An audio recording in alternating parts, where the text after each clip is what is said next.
In an Arizona national forest full of beauty and thriving with wildlife, unnatural changes stand out. It's such an eyesore because this is so industrial. Miles Trappenhagen, the program coordinator at Wildlands Network Borderlands, an organization working to protect nature, is talking about this makeshift wall built from shipping containers at the U.S. border in Coronado National Forest and raises concerns about its impacts on wildlife. The San Rafael Valley and the Huachuca Mountains are a hotbed for biodiversity.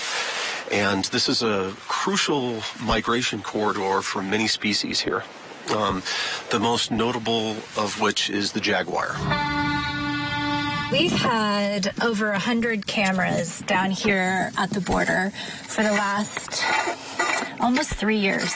Emily Burns, the program director with Sky Island Alliance, a nonprofit protecting wildlife and habitats, says video captured at Coronado National Forest shows the temporary wall disrupted wildlife crossings and scarred the protected environment deemed an Arizona jewel. Burns now worries more wildlife habitats will be damaged in the process of removing the shipping containers. She credits community members who peacefully protested the wall for bringing construction to a halt. We think that in the last few weeks of the protests, they probably stopped 1.5 miles of container wall from being built. This double-stacked container wall began going up in October. And now, less than 3 months later, following a political battle with the U.S. government over authority and trespassing on federal land, former Arizona Republican Governor Doug Ducey agreed to stop operations and remove the containers. Back in August, Ducey ordered the placement of these old shipping boxes to close wall gaps along the Arizona-Mexico border, calling it a temporary response to an emergency crisis at the border. The estimated $95 million job to place 3,000 containers was about a third complete before it was called off. Containers closed nearly a mile of gaps along Yuma County, Arizona, where migrant crossings ballooned last fiscal year and remain high. Those containers have been serving their purpose and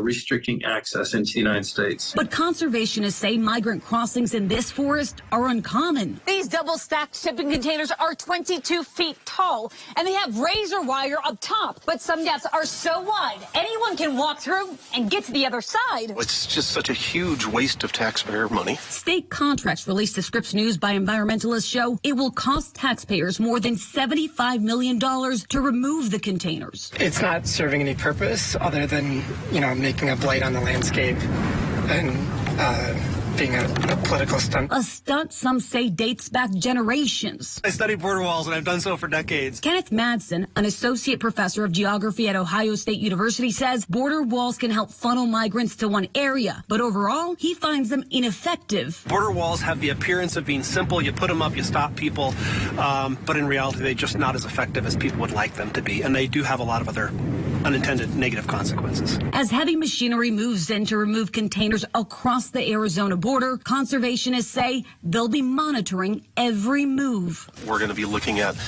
are they causing damage in the process? Now, the removal of all the containers in Yuma and in Cochise County is expected to take several weeks.